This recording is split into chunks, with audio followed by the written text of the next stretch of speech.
Hey, what is up guys, and welcome back to the channel. Today's video is another money glitch or glitch build guide, whatever you want to call it, using this. This is the Red Bull X2014 competition, and well, it's now my favorite go-to money glitch in Gran Turismo 7, even over the 600 Tomahawk.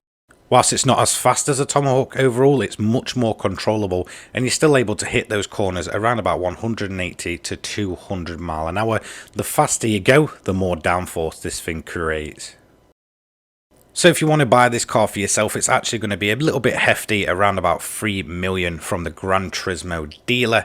Now, there is other kind of built variants of this, should I say. There's the Junior, which is, I guess, more like a Formula 3 car. And then you've got the X2019 competition. I did try builds on them. However, they didn't kind of transfer over. So it is definitely the X2014 standard that you need. So let's get into the build itself. You need to run this on intermediate tyres. You can go onto the hards, but you cannot get this build working if you try and build it whilst on the hard tyres. So ensure you've got the inters on. Anti-roll bar at the front is going to be 10, and then anti-roll bar at the rear, again, 10. Damping ratio compression is 40 at the front and 40 at the rear. Damping ratio expansion is 50 at the front, and then again at the rear is going to be 50. Natural frequency will be up next, and it is 5.50 at the front, and then again at the rear you're just going to max that out again at 550. Negative camber angle is 0 at the front, and again 0 at the rear. Toe angle, this one's important, it's 0.09 outwards at the front, and then at the rear it's 1.00 all the way to the left outwards. On the LSD side, its initial torque is 5, acceleration sensitivity 5, and braking sensitivity 7. You need to install the fully customizable racing transmission, set that to 360. You don't need to do individual gears. Ballast is 86, but don't let that put you off, and it's a -42 positioning. Power restrictor, we are not restricting power on this build, we are just adding the ballast. We've then got the downforce, and at the front it's going to be full to the left at the minimum of 1300, and then again near the minimum at the rear at 1645. Then, as you can see, nothing else actually needs doing to this. I do recommend having your kind of brake balance around about -4, -5. It won't make a difference. Overall, you should come out with around on 600 performance points if followed correctly. The event you're going to use, you want to head over into Asia. Then it's going to be the usual. In Japan, it's Tokyo Expressway, and then the World Touring Car 600. You need to enter that with the intermediate tyres on the car. In terms of settings, I recommend manual transmission, 1 on the traction control. I recommend driving line on because this car does shake, so you need something to follow. Braking area for when the track starts drying out and when it's fully wet. The active stability management, I recommend having that on, and counter steering assistance to strong.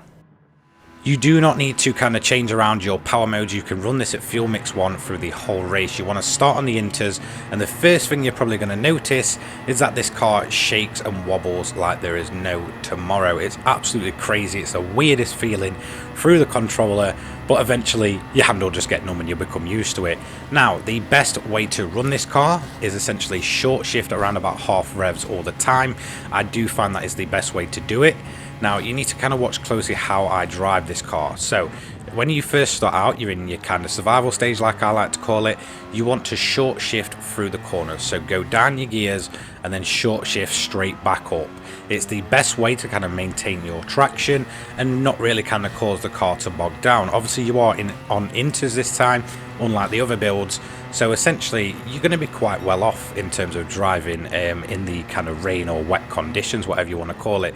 In fact, in terms of its opening lap, this car is much better than any of the others, including the Tomahawk. Obviously, those inters really are going to come in handy from lap, I'd say, probably 1 to 3, maybe even 4 at a putt. Again, you're going to refill the car on your stops. This is actually going to be a 2-stop strategy, but don't let that put you off. Now, I cannot find where the original sort of builder of this build is.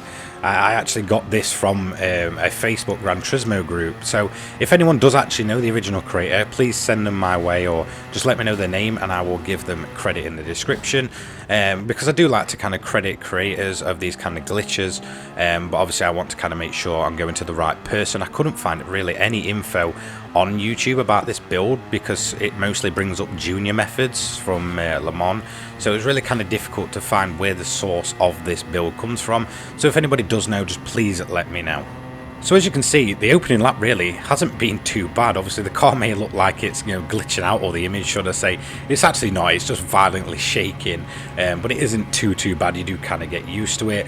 Obviously your assist will light up like a Christmas tree, but it kind of just is what it is. Now, I've kind of heard claims that this can get around about 20 minutes. Now, this wasn't the best run, and I did make a couple of mistakes. There was a couple of times where I got a penalty, so around about 15 seconds of penalties, and that's through my own fault, just lack of concentration, really. And then last off, my tyres did go, but I will kind of show you that footage, just to show you that, look, not everyone's going to perfect this first time. If you stick with it, it really will kind of pay off. Now you may all be wondering, why do I prefer this over the Tomahawk? And I think it's just the fact that, look, it's still very quick and you can maintain insane speeds through your corners. Obviously it's the kind of car where the faster you go, the more downforce it generates, and the harder it sticks to the surface. So don't be afraid to just absolutely fly through these corners, because the car will stick.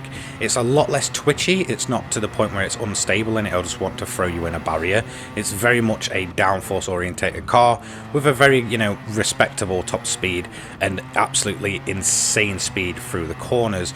And I think it's just kind of the fact that it's almost been like in Tomahawk, but just a slight bit slower on the straights and through the corners, that you can kind of concentrate more and just focus more on, driving. And in my opinion, it's probably more, I guess, I'd probably get more use out of this than the Tomahawk, over long periods of time, and even things like the Corvette ZR1. So it's definitely, in my opinion, currently my favourite fastest money glitch. So as you can see, the track's starting to dry up already.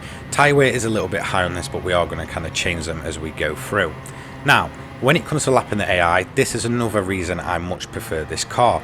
Although you're going to be lapping them around about 2 times, maybe 3 times over a run, you're actually going to find that it's much easier to overlap them, and there's less chance for them to kind of just get whacked into because of the lower speed and the extra control we've got over. Because it's not insanely twitchy, you can just sort of drive around them nice and smooth, and I feel like that's another key factor, because it really does kind of put me off when I'm using the Tomahawk, that I constantly seem to catch the AI at the wrong times, like I kind of did here, and you basically sat behind them, for an absolute, what seems like an eternity, in all honesty.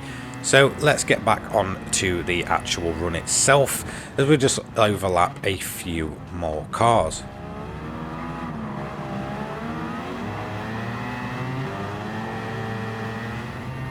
So I recommend coming off the inters on around about the end of lap 4. You want to go onto the hard tyres and just refill the car to full. Now, you are going to be making 2 stops, so essentially you're going to go onto the hards and then stop again a little bit later on. I do find that's the best. The tyres really do kind of drop off, sort of out of the blue. They'll be very good for, I'd say, every lap up until that lap where they will just kind of give way, and I will show that example later like I previously mentioned. So we've filled the car and away we go. We're just going to carry on as normal. Now, I recommend about lap 8 to come into the pits again, so right at the end, just go ahead and pit. As you can see, tyre weight is quite high on this, so we're just going to bolt into the pits for one last time, which should be enough to get us to the end. As you can see, we don't really have to refuel the car, but I do recommend just putting that little splash extra in, just in case it's a little bit off, like, quite a lot of the times.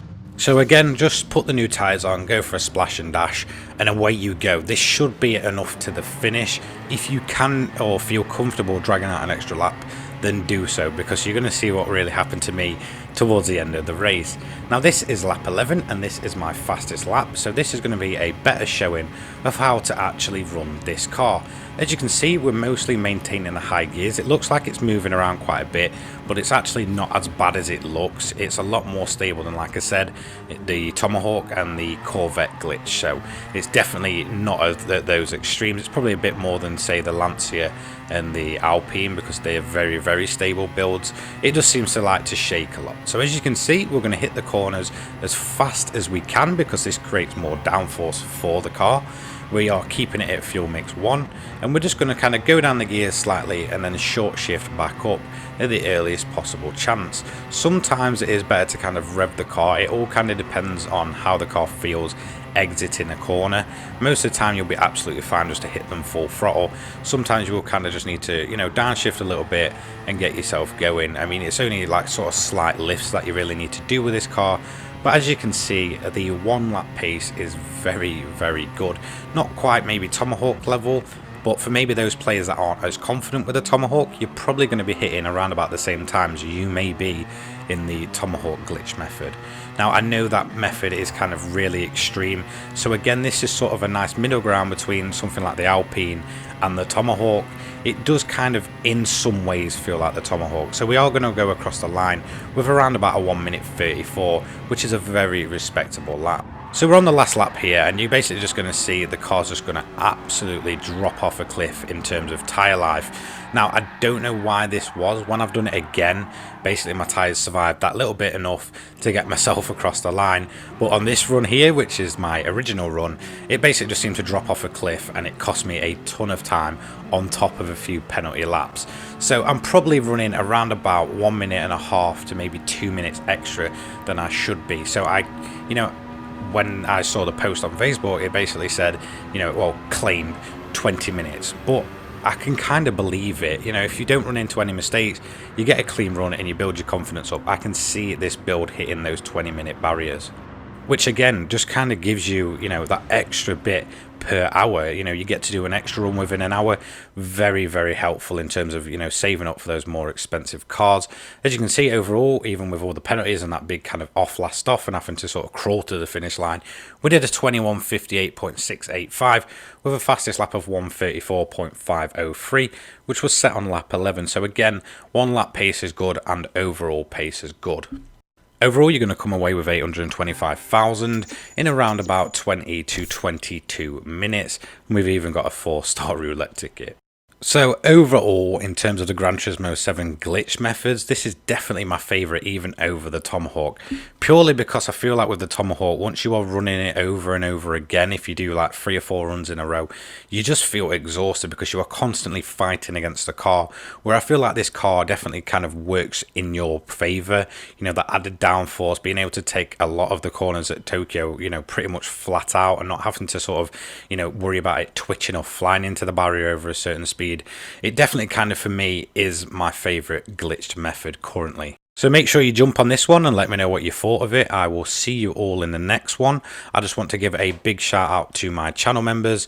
Obviously, all of you are just showing your support each and every month, and it's absolutely awesome. If you don't mind, don't forget to like, comment and subscribe. Turn those notifications on for daily GT7 content, and I will see you all in the next one. Cheers, guys. Peace.